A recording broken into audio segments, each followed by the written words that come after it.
Hello everyone, welcome my YouTube channel. दोस्तों, SBI के chairman Dinesh खारा ने सुप्रीम कोर्ट में एक एफिडेविट दायर किया जिसमें उन्होंने बताया कि सुप्रीम कोर्ट के आदेश के अनुसार उन्होंने जितनी भी इलेक्टोरल बॉन्ड की इन्फॉर्मेशन थी सारी इलेक्शन कमीशन ऑफ इंडिया को प्रोवाइड करा दी है।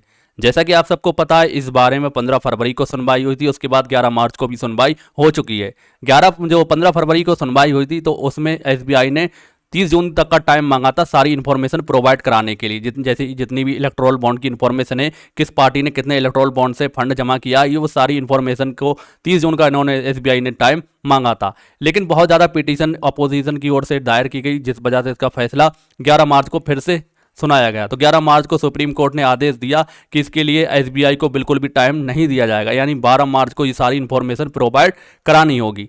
तो अब ये 15 मार्च को पब्लिकली, यानी सारी जो जितनी भी सब लोग हैं सबको ये पता लग जाएगी किस पार्टी को कितना इलेक्टोरल बॉन्ड के थ्रू पैसा आया है। तो ये सारी मोटी मोटी चीज़ें इन्होंने अभी प्रोवाइड करा दी हैं, लेकिन अभी जो मेन इन्फॉर्मेशन है तो वो 15 मार्च को पब्लिकली पब्लिश हो जाएगी। तो इसमें इन्होंने क्या कहा है आपको बता दूं। Electoral bonds data given to ECI यानी election commission of India in 2 PDF files with purchaser and political parties details.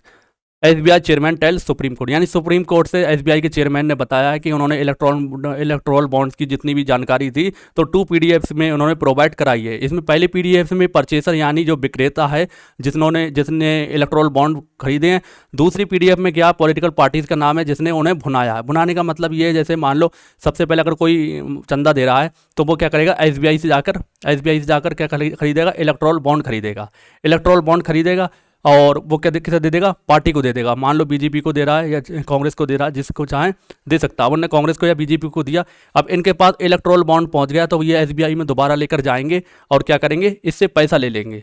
तो ये सारी इन्होंने बताया है कि अब जो इन्होंने 2 पीडीएफ प्रोवाइड कराई हैं, 2 पीडीएफ प्रोवाइड कराई हैं, यानी 2 लिफाफे दिए गए। 2 लिफाफों में ये पूरी तरीके से इन्फॉर्मेशन है। तो पहले में इन्फॉर्मेशन किसकी है, जितने भी जिन लोगों ने बायर हैं या कह सकते हैं जो परचेसर हैं, जिन्होंने खरीदा है, जिन्होंने इलेक्ट्रोल बॉन्ड खरीदे हैं। तो पहली इन्फॉर्मेशन किसकी है, खरीदने वाले की, जिसने इलेक्ट्रोल बॉन्ड खरीदे हैं।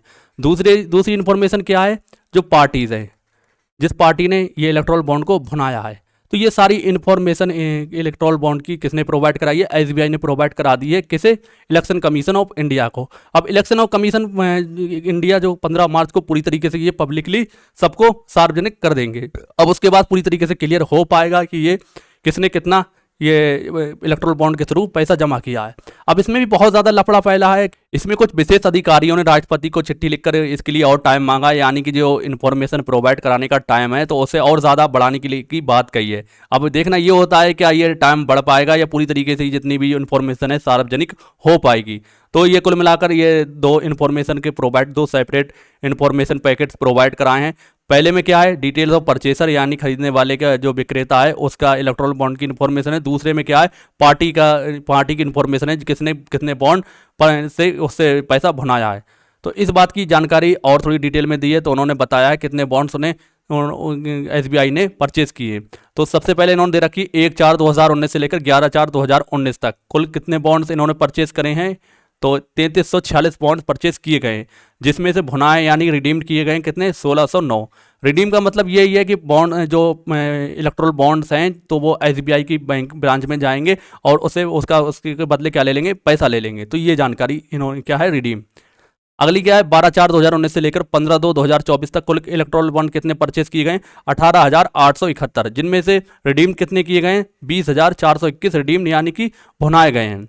टोटल जो बॉन्ड्स परचेस करे गए हैं कितने, 22,217, और इसमें रिडीम कितने हुए हैं, 22,030। ये सारी बात बताई गई। अब 2 पीडीएफ दी गई है और डबल प्रोटेक्शन के डबल लॉक लगा दिया गया है।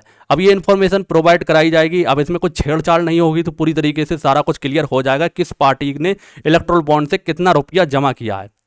अब देखना ये होता है कि फिर तरीके से ये हो पाता है या नहीं हो पाता है, क्योंकि ज़्यादातर लोग ये इल्ज़ाम लगा रहे हैं कि बीजेपी से रोकने की कोशिश कर रही है। तो हो सकता है ये बड़ा घोटाला बीजेपी का हो।